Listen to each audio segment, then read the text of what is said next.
ficar com secador, principalmente para quem tem cabelo mais longo, né? Para evitar de ficar úmido e evitar que tenha o favorecimento de dermatites, de micoses. E é importante falar também que algumas substâncias que são colocadas na piscina, tipo cloro, que é muito comum para desinfecção e tal, ele pode deixar o cabelo mais esverdeado para quem usa muita piscina. Então, tomar cuidado também. Hoje em dia a tecnologia está melhor, né? Tem outras maneiras de você manter a piscina mais limpinha do que o cloro. Mas já aconteceu comigo, né? Saí com cabelo verde e não era nem carnaval. Você vê, viu? Então tem que tomar cuidado.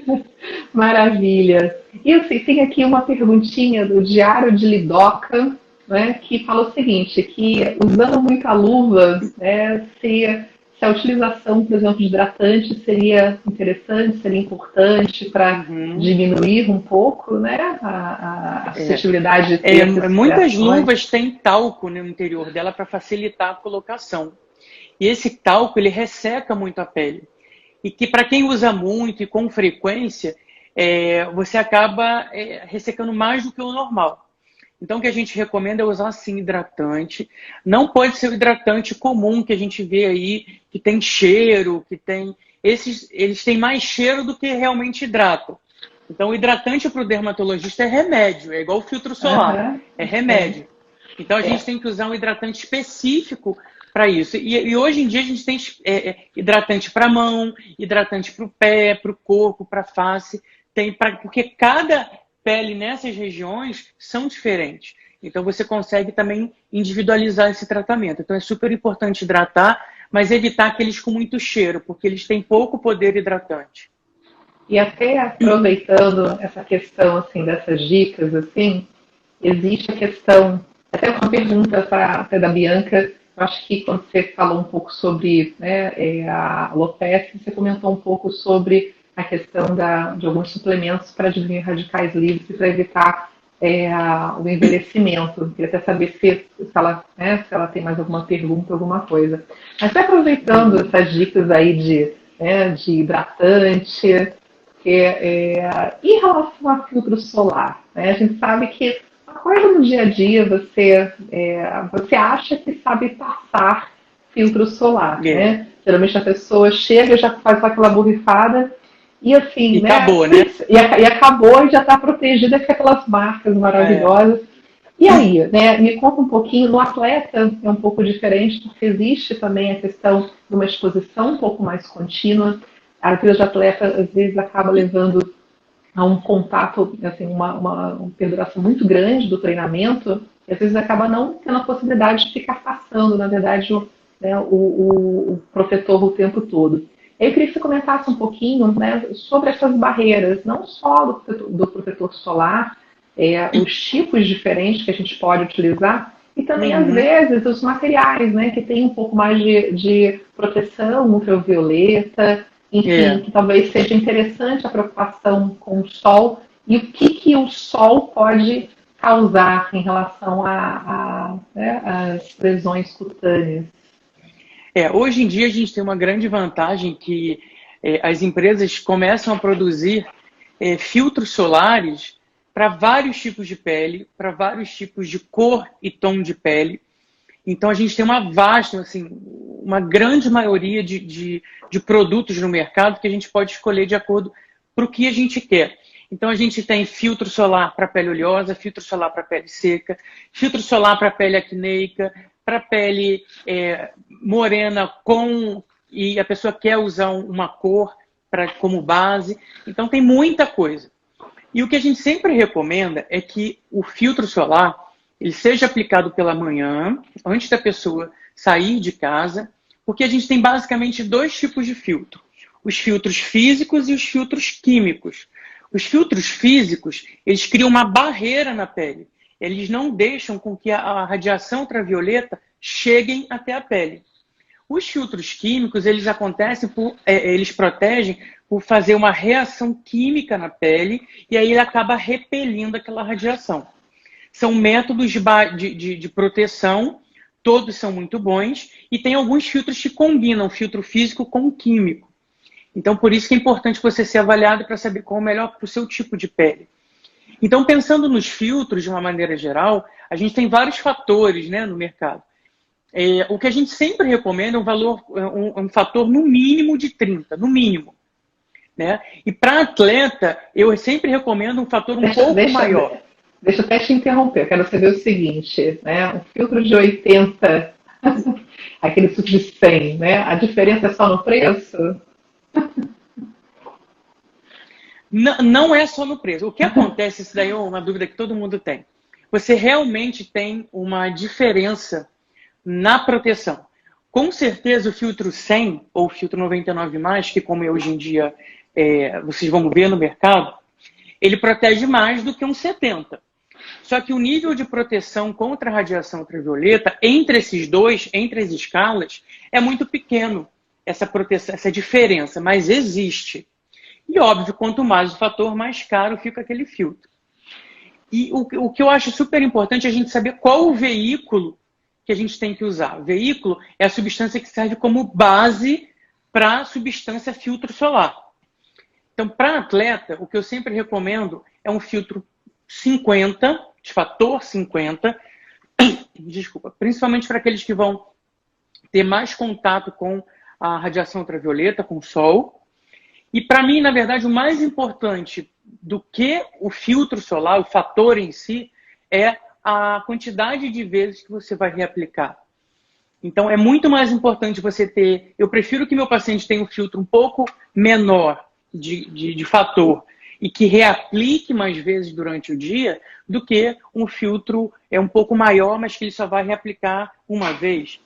Então, isso tem muita importância, né? Porque o filtro, geralmente, ele dura umas 3 horas na pele.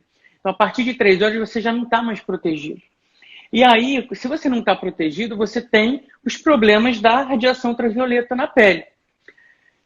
A pele, ela funciona como um filtro mesmo. Ela vai te proteger daquele dano da radiação. E acontecem duas coisas. A radiação ultravioleta, além dela ter a questão do envelhecimento, porque você aumenta a produção de radicais livres, e aí a pele acaba produzindo algumas lesões, mas que são aquelas lesões que a gente vê em pessoas mais velhas. Isso, na verdade, é o dano cumulativo da radiação ultravioleta que mais velho vai aparecer. Então, a radiação ultravioleta, além dela ter essa questão do envelhecimento cutâneo, ela também tem relação com o surgimento de câncer de pele, que é o câncer mais prevalente do mundo. E é uma causa que é totalmente evitável. Se você utilizar o filtro solar, a chance de você ter um câncer de pele é muito pequena. E eu sempre lembro, não adianta também passar só aqui. A gente tem área exposta na orelha, né, no pescoço, atrás do pescoço, que são áreas que a gente costuma esquecer de aplicar. Né, aqui na região do tórax anterior. Então, sempre aplicar também nessas regiões. Eu atendo, às vezes, casos que o paciente tem câncer de pele aqui na hélice, na região da dobrinha aqui da orelha. E, às vezes, ele tem que fazer uma cirurgia até um pouco maior, porque esse câncer já entrou muito até quase atingir a cartilagem. Então, é super importante a forma de aplicar, a quantidade que a gente recomenda. Cada área do corpo tem uma quantidade. Para vocês terem uma noção, para rosto, a gente usa a quantidade correta, 1 colher de chá. Claro que às vezes não dá para aplicar tudo de uma vez. Então você aplica um pouco, espera um pouco absorver, aplica de novo até dar aquela quantidade adequada de filtro solar. Praticamente uma máscara. Até perguntando aqui, tem perguntas específicas aqui em relação ao filtro solar, né? Aqui tanto da Lídia quanto também do Cross-Rio das Ostras, né? Sobre e aproveitando o filtro solar do melasma. Só aproveitando, em relação, assim, especificamente para atleta, a gente tem alguns filtros no mercado que eles têm um veículo mais, digamos assim, mais espesso. Então, ele gruda, digamos assim, mais na pele. Então, a chance de você perder mais rapidamente, ela demora mais. Então, ainda tem isso. O ideal é você ver o veículo melhor para a sua pele. Né? Desculpa, você tinha perguntado... Não, então, que assim, tanto a Lídia, quanto também aqui deixa eu só ver aqui, assim que é do Cross-Rio das Ostras, né? Perguntou sobre a questão do filtro, né? Pessoas que têm melasma. Ah, sim. E aí... Então, o melasma é uma doença que a gente chama que é fotodependente. A principal causa de piora dela é a radiação ultravioleta. Então, o melasma são manchas acastanhadas, que são muito comuns aqui na região da bochecha, pode dar também na testa, no queixo, nariz, e são manchas que acontecem, hoje em dia a gente sabe que tem várias causas, microinflamação, lesão de vaso, então, e o principal fator de piora ou de surgimento é a radiação ultravioleta. Então, também não adianta você tratar o melasma, a gente usa algumas medicações à base de ácido, despigmentantes. Não adianta você tratar com esses despigmentantes e ácidos se você não tem uma proteção solar adequada, se você não tem um filtro adequado. Para os meus pacientes de melasma, eu costumo até pedir para que eles reapliquem o filtro com 2 horas. E eu sempre associo um filtro físico com um químico para poder você aumentar essa proteção. Hoje em dia a gente tem filtros que são muito práticos, em bastão, em pó. Então, hoje em dia não tem desculpa mais para não usar, né? Então, eu acho que para quem tem mais dificuldade, você depois acaba entrando no hábito e chega uma hora que você não consegue mais sair de casa sem filtro. É escovar o dente e passar, né? Vira medular, né? Como a gente... Não tem dúvida. É praticamente um reflexo. Eu estou vendo aqui que várias pessoas já entraram aqui, vou até tentar colocar assim. Eu esqueci de falar, Soninha Castro, saudade de você, minha querida. Tem aqui Farmadoctor, Rodonatos, Fábio Calheiro, aqui também... Olha, até minha personal entrou, a Lu, ó. Olha só! Chique, gente. Ó, se você estiver faltando, né, as aulas, ela está de olho e você tem que entrar na live.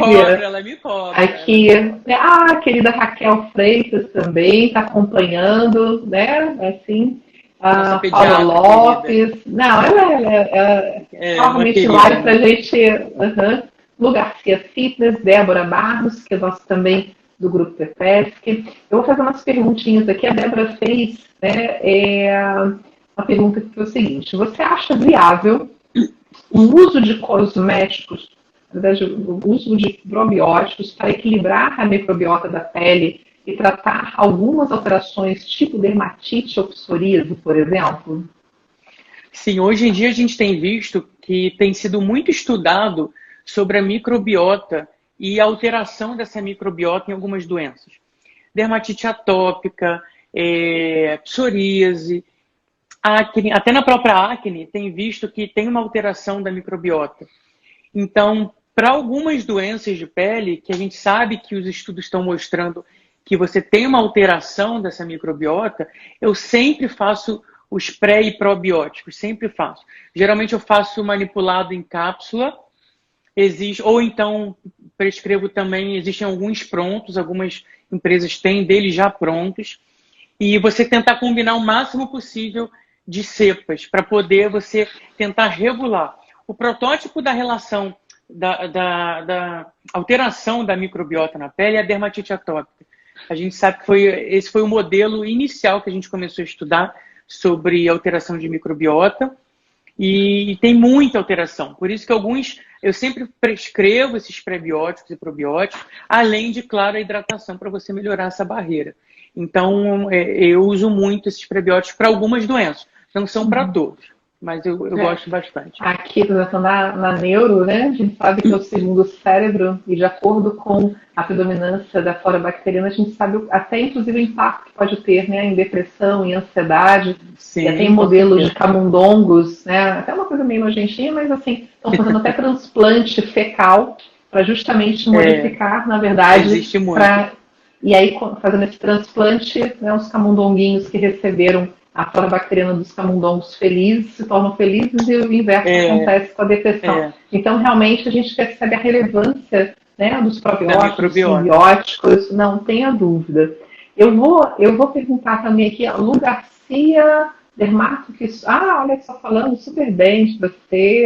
Ela não conta, né? Ela é minha personal e minha paciente, não conta. Tem algumas pessoas tem um viés, assim, né? Não, mas olha só, mas é honesto, eu tenho certeza disso.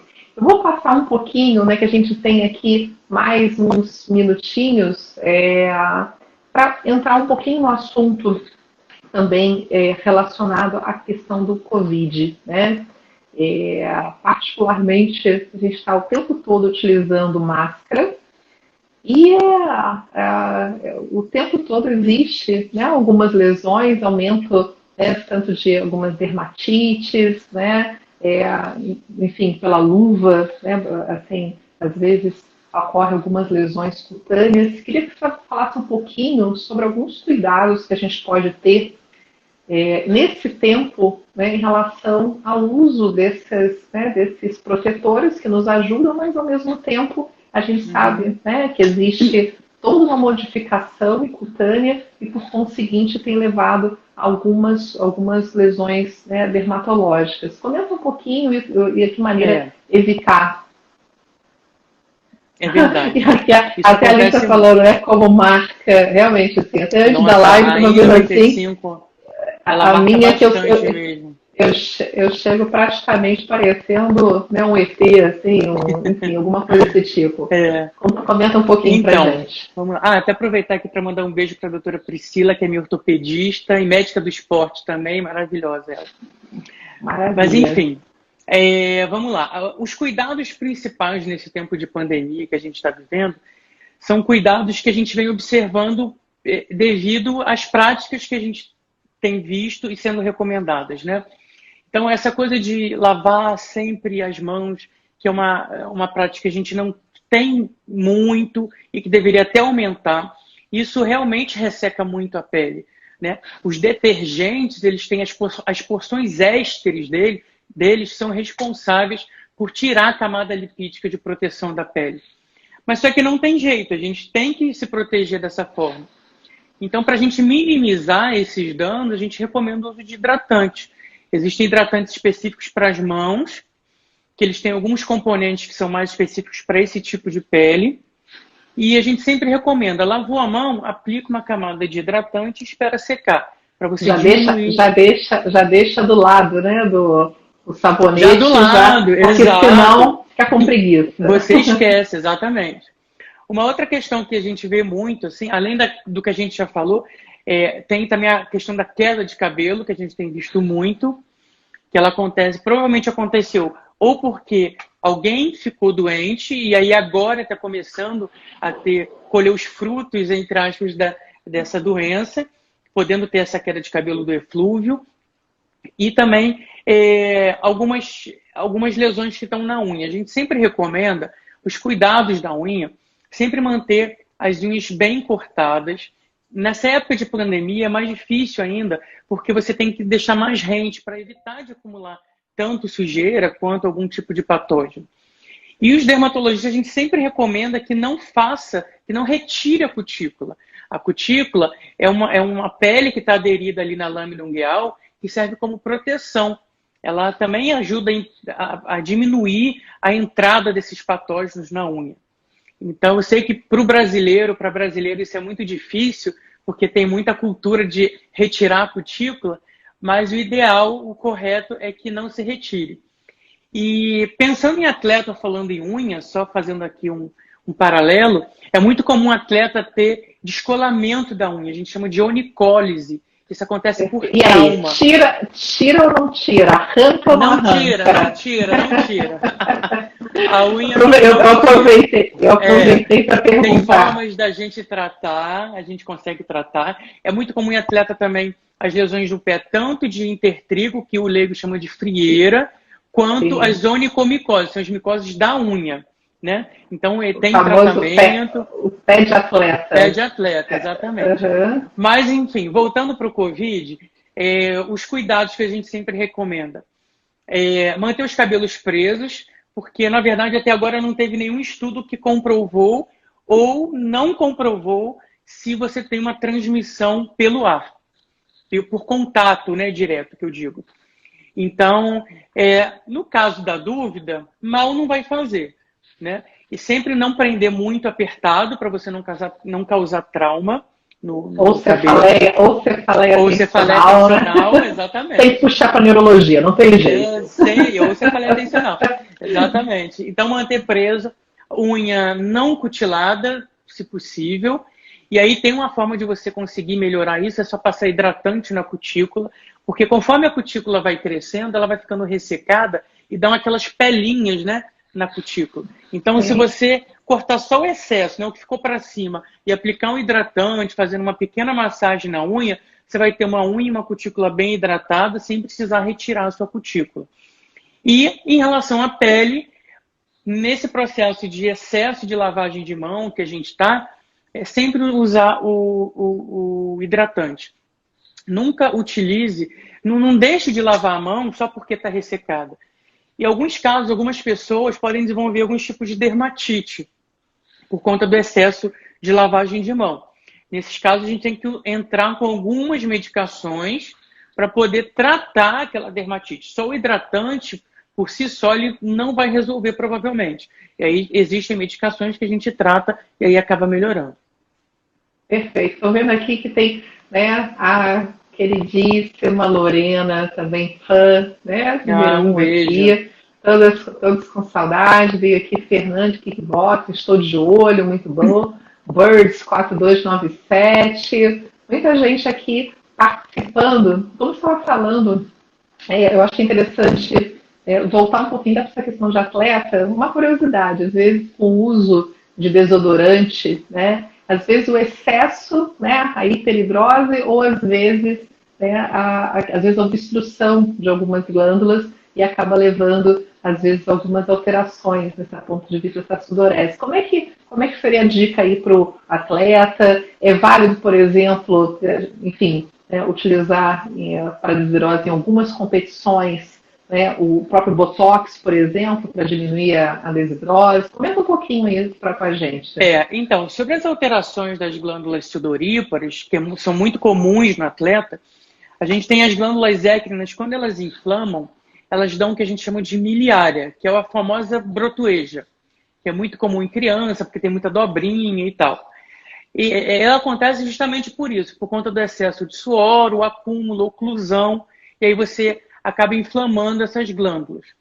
Tem tratamento também, a gente toma alguns cuidados.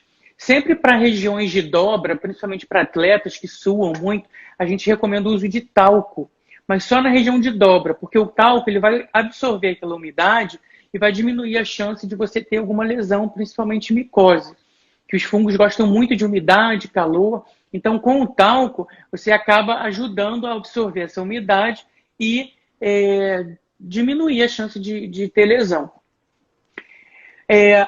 Em relação à hiperidrose é quando você tem um excesso de suor, mais do que o normal. Porque é normal a gente suar, né? É super normal. Quando você tem um excesso de suor, mais do que o normal, e que isso atrapalha a sua vida cotidiana, a gente tem que tratar de alguma forma mais específica. Nesses casos, a gente chama de hiperidrose. A hiperidrose, que é o excesso de suor, ela pode ser primária ou secundária. Secundária é quando tem alguma causa específica e aí a gente tem que investigar. A primária é porque a gente não encontrou nenhuma causa específica. Existem no mercado tratamento. O Dr. Marcelo Bellini, dermatologista também, um beijo. Maravilha. De São Paulo. E aí existem alguns tratamentos. O que a gente faz é usar desodorantes que têm ação de bloquear esse excesso de suor. A gente não utiliza todo dia, porque ele causa uma obstrução realmente da saída das glândulas. Então a gente recomenda usar de 2 vezes por semana, dependendo até 3, se a queixa for muito intensa, mas a tendência é que a gente vá reduzindo. E alguns casos que não conseguem ou não têm paciência para utilizar esse tipo de desodorantes que vão atuar inibindo essa sudorese excessiva, você pode usar a toxina botulínica. A toxina botulínica, que é o famoso Botox, né, que é o mais famoso do mercado e foi o primeiro, ele acaba paralisando, você é injetável, né? Então você injeta nos locais onde você tem a hiperidrose, tem que injetar no nível da derme, porque é o local onde ficam as glândulas, e você tem uma paralisia daquela glândula. E aí, tendo essa paralisia, você consequentemente diminui a produção de suor. Geralmente, esse efeito ele dura de 6 meses a 1 ano. Eu tenho pacientes que vêm fazer anualmente, 1 vez por ano. Geralmente a gente deixa para fazer mais quando chega o verão, né? Lá para outubro, para poder durar esse ano todo. E é injetável, não vou falar que é indolor porque é com uma agulha, né? Mas assim, uma agulha pequenininha. Na mão, né? Quando fazia parte do ambulatório. Enfim, mas enfim, tudo é uma questão de mediar. Exatamente. Né? E assim, quanto que faz impacto. Existe, para tratamento também, você tem a aspiração das glândulas écrinas, que a gente faz realmente uma curetagem, uma aspiração dessas glândulas, e uma medida mais drástica, digamos assim, para quem tem muito